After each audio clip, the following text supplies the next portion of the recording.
People always talk about investing in the stock market, but very few ever invest in the only asset they actually control themselves.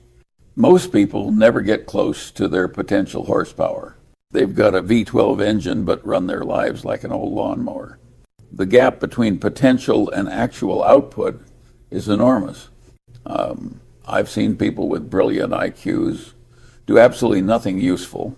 And I've seen people of average intelligence build extraordinary lives simply by maintaining their engine. Yeah, that's what this talk is about. Compounding applied to everything, not just money. Imagine you're 16 years old, and I hand you the keys to a brand new car, any model you want. A Ferrari, a Rolls, a Maserati. There's just one catch. It's the only car you'll ever get for the rest of your life.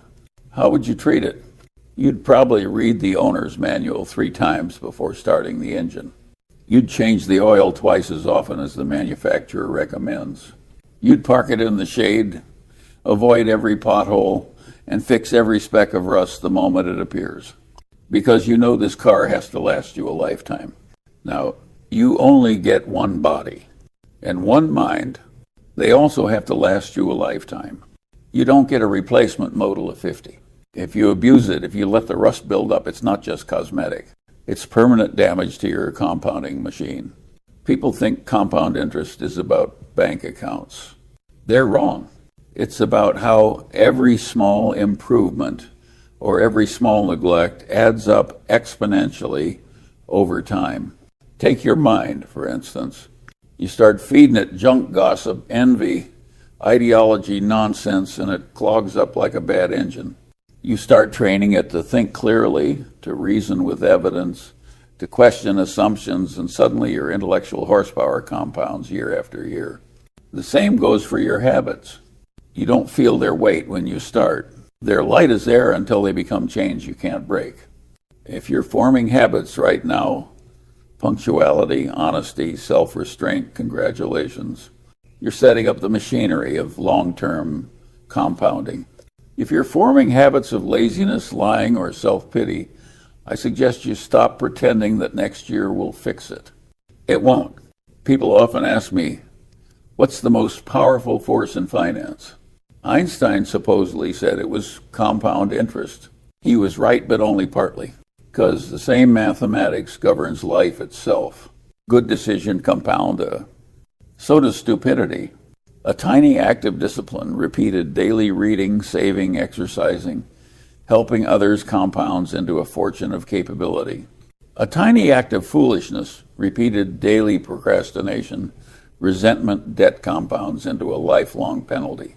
When I talk to students, I sometimes tell them to imagine they could own 10% of one of their classmates' lifetime earnings. Who would they pick? They wouldn't pick the smartest one.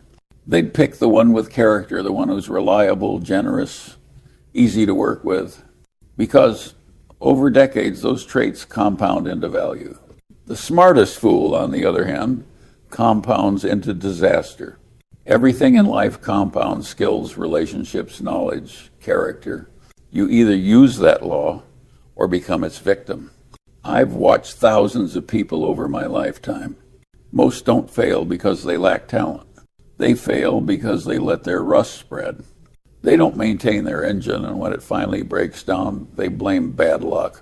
Bad luck is usually the bill for neglected maintenance. The irony is, people understand how to maintain a car better than how to maintain themselves. They'll spend hours researching synthetic oil, but never think about what they feed their mind. They'll change a flat tire immediately, but live with a broken moral compass for decades. That's why I keep saying the most important investment you can ever make is in yourself. Not in the motivational sense, not the believe in yourself nonsense. I mean, literally investing in your own capacity to think and act rationally over long periods of time. You can lose money and earn it back. You can lose a business and build another. But once you let your habits decay or your mind rust, it's damn hard to reverse the compounding. Start early. Maintain your engine. And remember that time magnifies everything, the good and the bad. If you learn that simple rule, you'll understand how to apply compound interest to everything. not just to wealth, but to wisdom, not just to knowledge, but to character. And unlike a car, you can actually become faster with age if you take care of the machine. That's what most people never figure out. They look for investment secrets while they're leaking oil from every valve in their own system. Fix yourself first, then compound. People worship money, but money doesn't think. It's the mind behind it that multiplies or destroys everything. If you gave a fool a fortune, he'd soon be broke. If you gave a rational mind $100, he'd eventually turn it into something meaningful. That's compounding, not of capital, but of cognition. When I was young, I realized something simple. There's no better investment than learning how to think. Every dollar I made after that came from using my head a little better than the next fellow. You can lose every asset except the one between your ears. And unlike your muscles or your looks, your mind gets stronger with use. It compounds. The problem is, most people fill their heads with junk. They read headlines, not history. They chase predictions, not principles. They memorize, but they never synthesize. They consume information the way children eat candy for taste, not nutrition. I don't know how many times I've seen people confuse activity with thinking. They stay busy, but they're not learning. It's like a hamster in a wheel, a maximum motion, zero progress. The compounding mind works differently. It collects ideas like bricks and slowly builds a fortress of understanding. Each new insight connects to the old ones. Each mistake adds another layer of caution. Over time, you stop reacting to noise because you've seen the same stupidity play out 100 times before. That's real compounding, not in a spreadsheet in your judgment. If you study widely and think deeply, you'll start seeing patterns that others miss. You'll notice when the world's losing its mind because you've trained yours not to. That's what I call a latticework of models, a web of mental principles drawn from every discipline that helps you avoid dumb decisions. It's not magic. It's math multiplied by time. Let me tell you something about learning. It's not linear. It's exponential. At first, it feels like nothing's happening. You're reading, listening, observing, and your progress feels slow. But after years of accumulation, the connections start forming on their own. That's when the curve bends upward. The tragedy is that most people quit before the bend. They stop feeding their compounding machine because the early returns look small. That's how you end up with a world full of adults who haven't learned a new idea since college. I used to say, go to bed a little wiser than you woke up. People think it's a cute slogan. It's not. It's a survival rule. If you do that every day for decades, your mind compounds faster than any investment account. And the dividends, judgment, calmness, clarity are tax-free. Now, don't confuse that with being smart. I've known hundreds of people smarter than me who made a mess of their lives. They were too busy proving how smart they were to notice they were being stupid. Intelligence is overrated. Rationality is priceless. The compounding mind doesn't chase cleverness, it seeks correctness. It doesn't show off, it adjusts. It compounds because it learns from its own idiocy instead of denying it. One of the smartest things I ever did was to avoid dumb people and dumb ideas.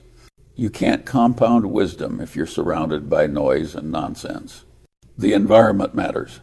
Your mind is a garden. It grows what you plant and what you tolerate. Plant good books. Plant sound reasoning. Pull out the weeds of ideology and ego before they spread.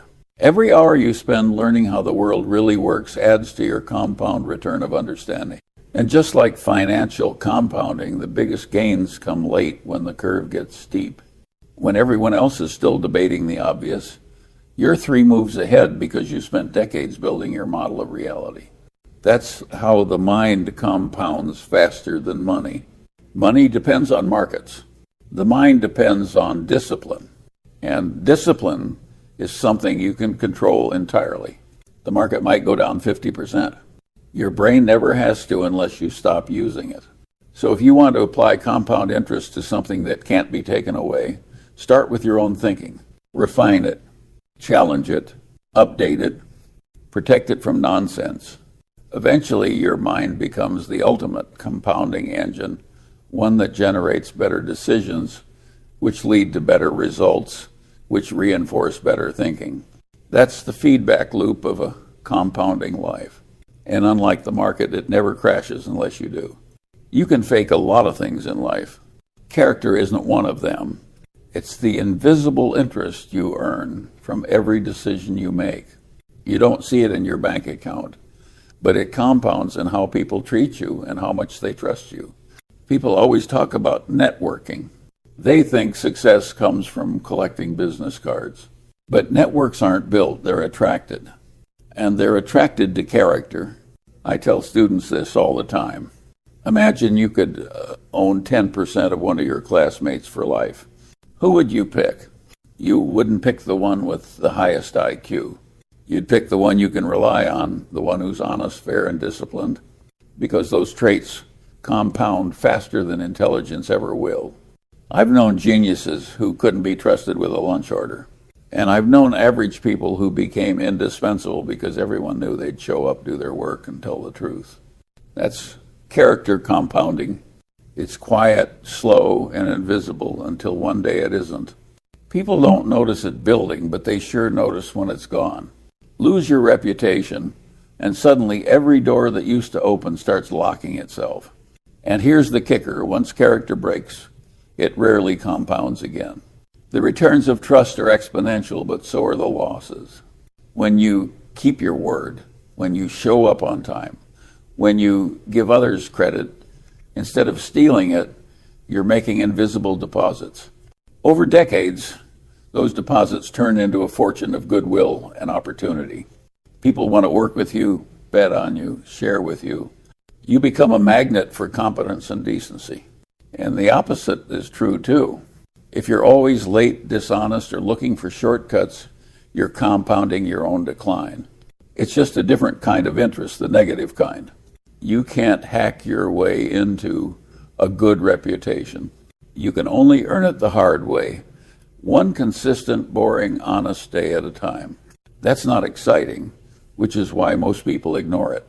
They want fast returns, instant validation, and personal branding. But branding is what you say about yourself. Character is what everyone says when you're not in the room. There's a massive difference between being impressive and being trusted. Impressio falis. Trust compounds. And here's something else. Good character doesn't just attract others, it disciplines you. When you see yourself as reliable, you start acting that way automatically. That's another form of compounding identity, reinforcing behavior. Do enough small, honest acts, and eventually you start to need to be honest. That's when you've turned integrity into habit. You can't fake that over the long run. Time is the great audit. It exposes every cheat eventually. I've spent a lifetime watching people rise and fall in business. The ones who last are not the cleverest or the boldest. They're the ones who simply do what they say they'll do year after year without cutting corners. You might think that's boring. It is. But boring works when it compounds. People often underestimate how much value there is in being slightly more reliable than the average person. Show up prepared. Follow through. Tell the truth even when it costs you. Do those three things for 40 years, and you'll be shocked how far they carry you. That's what I mean by invisible interest. It doesn't show up in quarterly results, but it determines everything in the long run. I've seen it play out again and again. In business partnerships, character compounds faster than capital. Buffett and I have been partners for over half a century, not because we never disagree, but because we never deceive. That's why it works. That's why it lasts. If we didn't trust each other completely, Berkshire would have collapsed decades ago. That's the real interest we've earned, the compounding of mutual integrity. You don't need to be a saint. Just consistently rational and fair. That alone puts you ahead of 90% of people. And the beauty of it is the earlier you start, the bigger the payoff. Just like financial compounding, moral compounding rewards patience and persistence. A lifetime of small, honest actions builds a fortress no scandal can breach. A lifetime of small, dishonest actions builds a trap you'll eventually fall into. The math is simple. So is the choice. In the long run, character is capital, and it compounds faster than any stock. You don't rise to the level of your goals. You fall to the level of your habits. That's not a motivational quote. It's a statistical reality. Habits are compounding machines. They don't care who you are, what you want, or how smart you think you are. They just multiply whatever you feed them, good or bad. When I was young, I noticed something about people who succeeded without drama. They weren't trying to hack their lives or chase motivation. They just had the right habits, small, boring, repetitive, and relentless. They did the right thing even when nobody was watching, and they did it again the next day. It's amazing how far that alone can take you. The trouble is, most people underestimate how fast bad habits compound too. They think they can get away with just this once. But just this once is how decay begins. Rust starts as a spot, then it eats the engine. You skip one day at the gym. You lie once to make something easier. You spend money you didn't earn. Each little slip seems harmless, but that's the mathematics of ruin, the reverse of compounding. Buffett and I have said it for decades. The chains of habit are too light to be felt until they're too heavy to be broken. You don't realize you're trapping yourself until it's too late. So if you want a simple rule for success, build habits you won't mind living with forever, because you will. Every habit, good or bad, compounds quietly in the background. You can't see it working, but it's always there, calculating your future for you. When the bill comes due, it's always larger than you expected. Habits are the invisible gears of compounding life, and most people hand them over to impulse. They waste the first hour of the day staring at a phone. They spend money to impress people who aren't even paying attention. They fill silence with noise because they're afraid of thinking. Then they wonder why their life feels out of control. The answer is simple. They've automated stupidity. Meanwhile, disciplined people automate wisdom. They read instead of scroll. They save instead of splurge. They act instead of complain. They measure instead of guess. After a few months, there's no visible difference. After a few decades, they live in different worlds. That's the exponential effect nobody talks about, because it's too boring to sell. But that's how reality works. You can't change your life directly. You can only change the small, repeating patterns that create it. That's the compounding law of behavior. If you develop a habit of patience, you'll make better decisions. If you develop a habit of gratitude, you'll avoid envy. If you develop a habit of saving, you'll have freedom. If you develop a habit of honesty, you'll attract trust. Each one is a compounding machine of its own. But here's the catch: bad habits compound faster, because stupidity is easier than wisdom, and humans love easy. If you let yourself drift, entropy wins. Nature compounds disorder automatically. Order takes work. So you have to consciously design your habits. Otherwise, someone else will. Advertisers, algorithms, and lenders are all happy to do it for you. A vendor wants to turn you into a repeat buyer. A lender wants to turn you into a repeat borrower. A social platform wants to turn you into a repeat fool. If you don't take charge, their business models will become your habits. That's how average people compound mediocrity. You can't outsmart compounding. You can only choose its direction. If you want to see your future, look at what you do repeatedly without thinking, because that's exactly what you're compounding. People waste so much time looking for one big break, although there's no such thing. Life doesn't hand out jackpots. It hands out interest daily. Small acts of discipline become skill. Small acts of carelessness become regret. It's the same mathematics, just with a different sign. So ask yourself, what's silently compounding in your life right now? Debt, weakness, envy, or knowledge, health, and integrity? You're either growing or decaying. There's no steady state. I've watched people sabotage themselves with small, stupid habits they could have fixed decades ago. They didn't because it was easier not to. Then they hit 60 and call it fate. It wasn't fate. It was arithmetic. Habits compound like interest, and the interest never stops even when you're not paying attention. That's why the smartest people I know don't just study finance. They study their own behavior, because your habits will outperform or underperform your intelligence every single time. In short, money compounds externally. Habits compound internally. And one without the other is useless. Most people think the way to get rich is to make more money. They're wrong.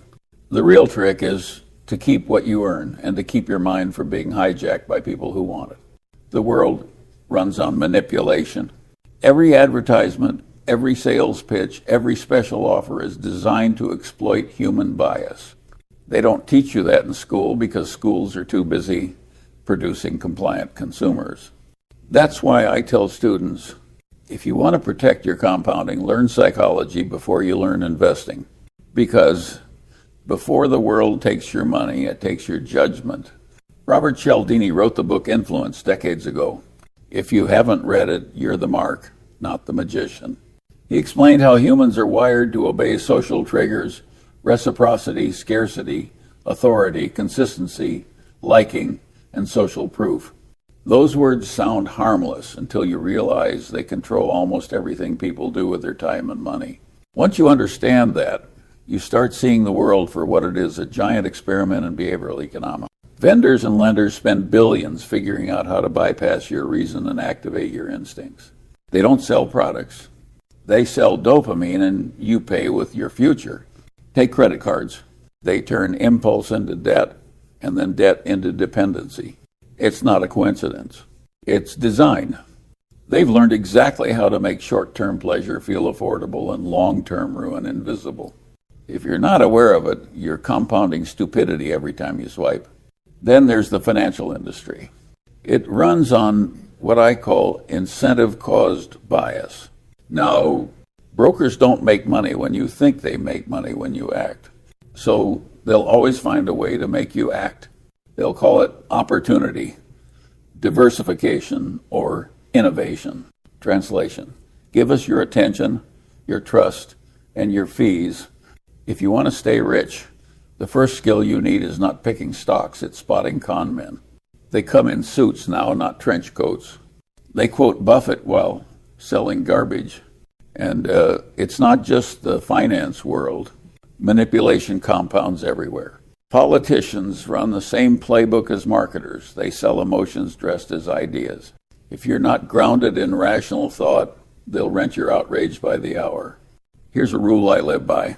If someone is trying to make you hurry, feel special, or feel guilty, they're manipulating you. Nothing good in life requires those emotions to make sense. Every successful person I know has learned defensive thinking. They assume the world is full of incentives that conflict with their own interests. That's not cynicism, that's realism. You don't have to live in fear. You just have to know the game. Once you understand how people make their money, you'll understand their motives. Then you'll stop being surprised when they behave accordingly. The sad truth is, people don't study manipulation because they think it's negative. Well, ignorance is negative too. It just costs more. If you don't know how persuasion works, you'll end up financing someone else's compound interest. Think about it. Every scam, every bad deal, every impulsive purchase you've ever made had one thing in common. You didn't think long enough. Rationality is slow. Manipulation is fast. That's why discipline, the ability to pause and think, is the single greatest defense you'll ever have. When you pause, you break the compounding of stupidity. When you think, you reset the game.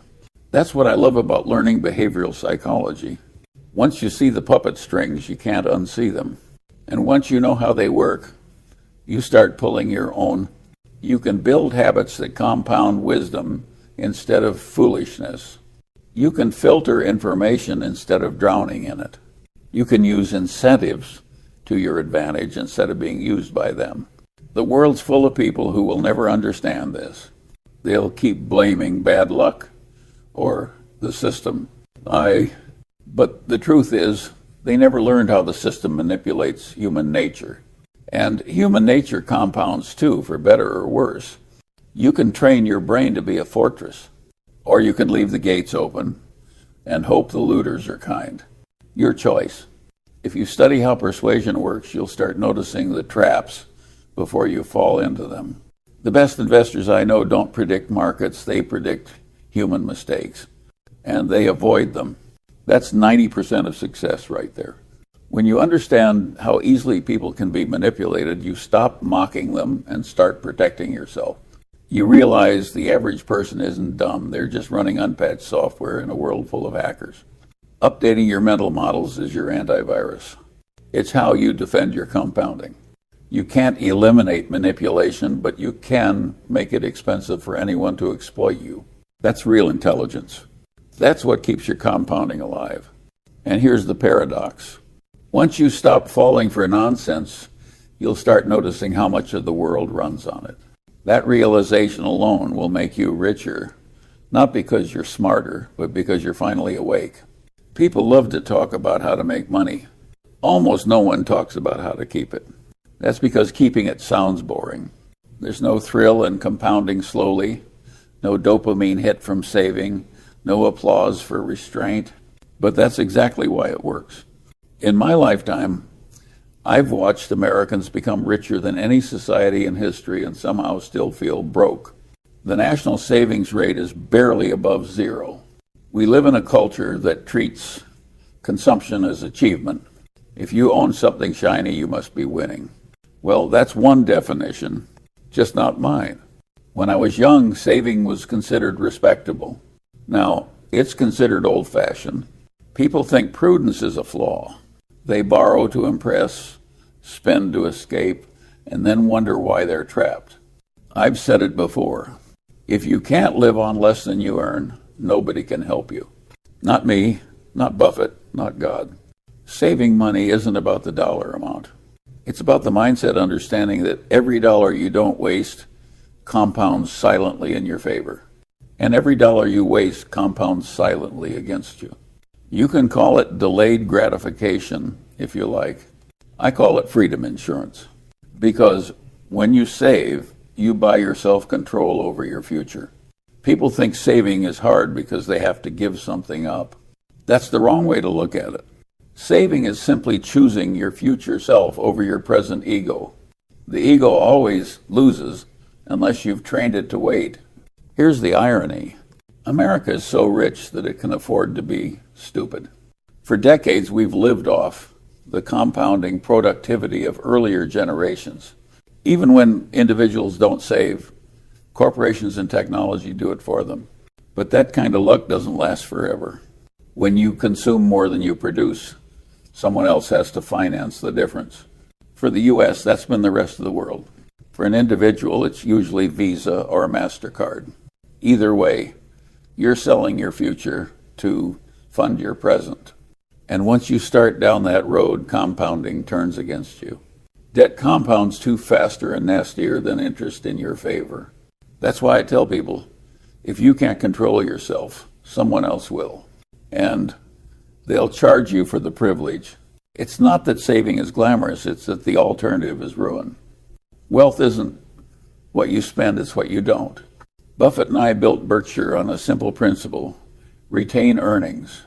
We never chased dividends or fancy appearances. We reinvested every dollar we didn't need. That's what created the snowball, not genius, just patience.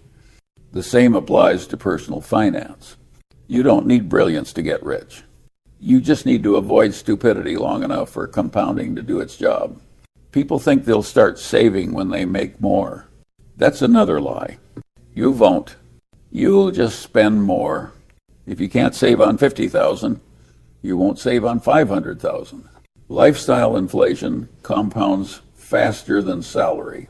If you want to get serious about building wealth, start by making saving automatic and boring. The less you think about it, the better it works. Automate good behavior because your emotions will sabotage you every time. And don't confuse being rich with being secure. The streets of history are littered with geniuses who went broke because they couldn't stop outsmarting themselves. I've known hedge fund managers with jets who lived paycheck to paycheck not because they were poor, but because they had no governor on their desires. They were addicted to stimulation, not satisfaction. And compounding punishes that addiction brutally. Let me put it this way. When you save, you're not just storing money. You're storing options. Options compound faster than dollars because they give you flexibility, the power to act when others can't. That's what real wealth is. The ability to wait for the right opportunity. Without savings, you can't wait for anything. You have to take whatever's offered on whatever terms the world dictates. That's how people end up owned by their own lifestyles. Wealth without discipline is just delayed poverty, and debt without awareness is just quiet slavery. So don't worship income. Worship margin. It's not what you earn. It's what you keep and what you refuse to waste. That's the part most people never get. They keep chasing more, thinking it will solve the emptiness created by overspending. But compounding doesn't care about your feelings. It rewards patience and punishes indulgence every single time. The math is merciless and fair. You can't fake savings. You can't post discipline on social media. You can only live it quietly every day. And that's what makes it powerful. The crowd's too busy looking rich to ever be rich. Meanwhile, the real compounding happens in silence in the accounts of the people who don't need to prove anything. So if you want wealth that lasts, stop asking how to make more. Start asking how to need less. Because once your needs are under control, compounding does the rest. People love to believe their country is special. And in a way, it is mostly in how predictably it ignores basic arithmetic. Compounding works at the personal level, but it also governs nations. The math doesn't change just because the flag does. If a society spends more than it saves, it borrows the future to pay for the present. That's as true for a household as it is for a government. America's done pretty well despite itself. We consume too much, save too little, and yet somehow grow richer every decade. That's the luxury of being a rich nation with a long history of productivity. We're still coasting on the compound interest of the past, the work, discipline, and innovation of earlier generations. But make no mistake, coasting is still downhill. I've always admired cultures that understood the math of patience. Take the Asians, they save 40% of their income. They build slowly, deliberately, one disciplined decision at a time. And what happens? Their economies explode over decades. That's not luck or genius. That's compounding at work, amplified by cultural restraint. America, on the other hand, has a cultural allergy to patience. We want growth every quarter. We want results every election cycle. We demand stimulus now, and discipline later and later never arrives. You can't compound impatience. It cancels itself out. The irony is the U.S. has enough wealth that it doesn't need to save much to stay ahead for now. But over time, arithmetic wins. If one society reinvests its surplus while another spends its capital, you already know how the story ends. It's just a question of when. I'm not worried about the U.S. collapsing. It's too dynamic, too inventive. But I do think the distribution of wealth will become more lopsided. Compounding favors those who already understand it. The rich will keep saving, owning, and reinvesting. The poor will keep borrowing, consuming, and envying. That's not ideology, that's math. It's the same principle that applies to individuals. A nation that saves compounds strength. A nation that spends compounds weakness. And a nation that lies to itself compounds stupidity. China and Korea are still young compounding machines. They're building infrastructure, educating populations, saving like maniacs. Percentage-wise, they'll outgrow the U.S. for decades. But don't mistake speed for stability. The hardest part of compounding isn't acceleration, it's sustainability. The U.S. might be slower, but its institutional compounding rule of law, innovation, trust is deeper. That's another kind of capital people overlook. Intangible compounding. Ideas, trust, systems, norms, all the invisible assets that don't show up on a balance sheet but decide everything. It's the same in business. You can have a company making billions and still fail if your culture rots. Culture compounds or decays just like capital. So donations. If you want to measure the true wealth of a country, look at what it rewards. Short-term profits or long-term discipline. Consumption or production, noise or knowledge. Those are the compounding indicators that predict the next 50 years. People complain that the system is unfair. They're right, compounding is inherently unfair.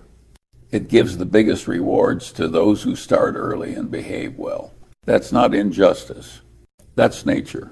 You can't legislate away the math. You can only decide which side of it you want to be on. The same arithmetic that builds fortunes also builds civilizations. It's not glamorous. It's not fast.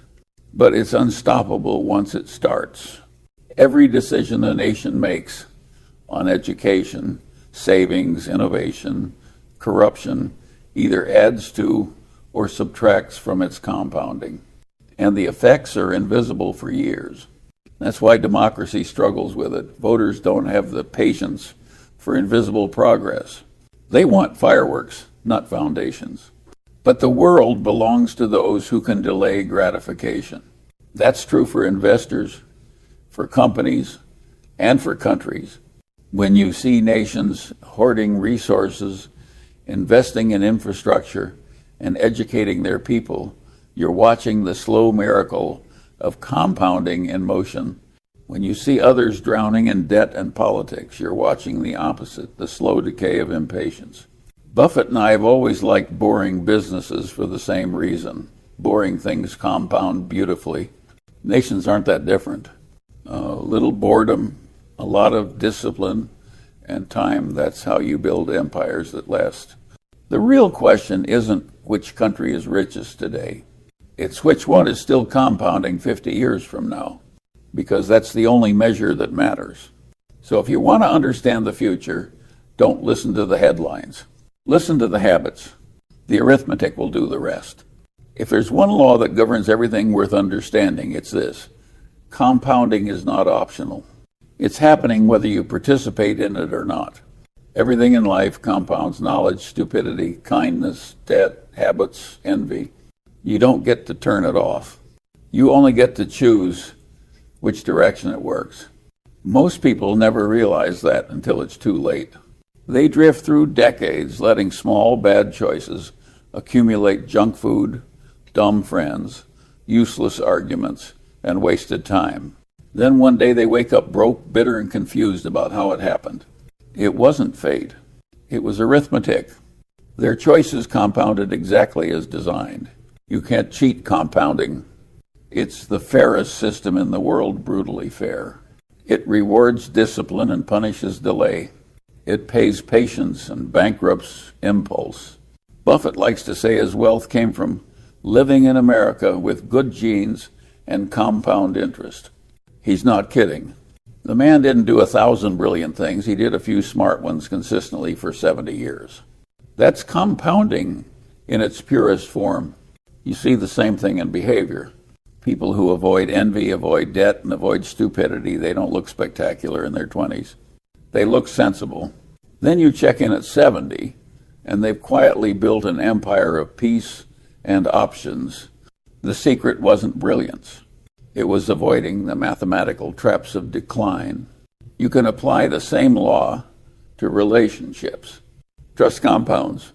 Every time you tell the truth, follow through, or help someone without expectation, you earn a little compound interest in goodwill. Every lie, every betrayal, every broken promise, you pay compound interest in suspicion. Over a lifetime, those balances decide the quality of your existence. That's the hidden beauty of compounding. It doesn't just make you rich, it makes you predictable. It guarantees that time works for or against you based on how you treat it. People complain that success takes too long. That's the point. The delay is what filters out the undisciplined. Compounding is nature's test for endurance, and almost everyone fails. The average person gives up before the first big return shows up. They quit learning because it's slow. They stop saving because it's not enough.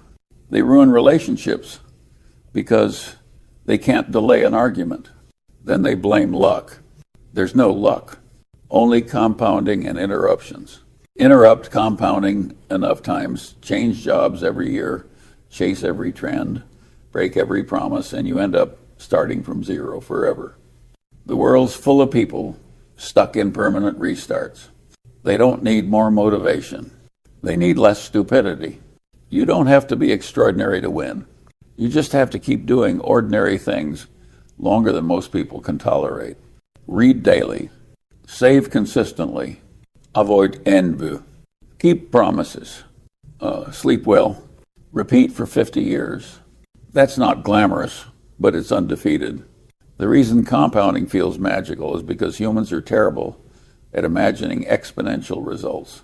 We expect linear outcomes in a non-linear world. That's why people abandon the process before it takes off. They can't stand waiting for invisible growth. But the compounding curve always bends slowly, then suddenly. And when it does, it looks like luck from the outside. But it was math all along. I've lived long enough to see the pattern repeat endlessly. The world worships the outcomes and ignores the timelines. They asked for secrets when the secret was patience. Let me tell you something unpleasant but true. There's a compounding effect to mediocrity, too. Every time you tolerate nonsense, you teach yourself to accept it faster. Every time you avoid responsibility, your courage shrinks. Every time you waste a day, your ability to value time decays. Those are invisible debts, and they collect interest daily. So if you want a better life, stop thinking in events and start thinking in trajectories. Every decision you make is pushing you up or down the compounding curve. The slope is subtle, but the destination is not. Time is either your greatest ally or your most ruthless creditor. It depends entirely on how you treat it. And here's the cruelest truth. You can recover lost money. You can rebuild a reputation. But you can't reclaim compounding time. Once the curve flattens, it never bends again. So start early, start small, and never interrupt what's quietly working. Because the law of compounding doesn't care whether you understand it. It just keeps running with or without you. Most people try to figure out how to be successful. I've always preferred to ask the opposite question. How do I guarantee failure? That's the inversion principle, one of the few mental models worth memorizing. Instead of asking what to do, ask what to avoid. Because avoiding stupidity usually works better than seeking brilliance. Compounding is powerful in both directions. The same force that multiplies your wisdom can multiply your ignorance. The same discipline that builds wealth can also build ruin if misapplied. So, if you really want to understand compounding, you'd better study its dark side. Let's start with the obvious one, debt. Debt is compound interest working against you. It doesn't sleep, it doesn't forgive, and it doesn't care about your excuses. If you ever want to experience hell on earth, try financing a lifestyle you can't afford. Every dollar of debt compounds into dependency, and every impulsive purchase compounds into regret. It's the same mathematics, just with the negative sign flipped. The second big compounding mistake is envy. If you want misery that grows faster than your wealth, envy is the investment vehicle of choice. It compounds internally, poisoning your mind one comparison at a time. You'll spend your life chasing people you don't like, to buy things you don't need, to impress people who don't care. That's a compounding formula for stupidity. Envy corrodes judgment. Once you start resenting others, you stop improving yourself. And then the compounding stops entirely, replaced by bitterness that compounds quietly in the background. Third, arrogance. Overconfidence is compound ignorance. The more you think you know, the less you actually learn. And knowledge stops compounding the moment humility dies. I watched countless investors destroy decades of progress with one delusional idea. They got rich by being rational and lost it by believing they were geniuses. That's why I keep saying the trick is not to be smart, it's to stay sane. Avoiding stupidity is an underrated strategy. Everyone's trying to add brilliance when they should be subtracting nonsense. If you simply eliminate the behaviors that lead to destruction, arrogance, envy, sloth, debt, the math of compounding will take care of the rest. Nature rewards those who avoid catastrophe because survival itself is a compounding advantage. There's also a social form of negative compounding toxic people. Hang around the wrong crowd long enough and their habits become yours. You absorb their cynicism, their carelessness, their emotional instability. They drain your mental capital faster than any financial loss. And the worst part, you don't notice it happening. Decay is always silent. You wake up years later realizing your standards have dropped, your focus is scattered, and your ambition has evaporated. That's compounding in reverse. Inversion thinking isn't just pessimism, it's protection. You can't predict success, but you can prevent failure. If you spend your life avoiding stupidity, you'll accidentally look smart. Here's the beauty of this approach. It doesn't require brilliance or talent. It only requires consistency. Everyone else is swinging for home runs. You're just making sure you don't strike out. And over a lifetime, that's the difference between disaster and destiny. Take Berkshire Hathaway. We didn't build it on bold bets. We built it by avoiding disasters. We passed on thousands of opportunities that didn't make sense. And every time we avoided a dumb decision, compounding rewarded us. People underestimate how much avoiding mistakes contributes to success. They focus on what you did, not what you didn't do. But compounding is silent in both cases. It works whether you notice or not. When you think in reverse, everything gets simpler.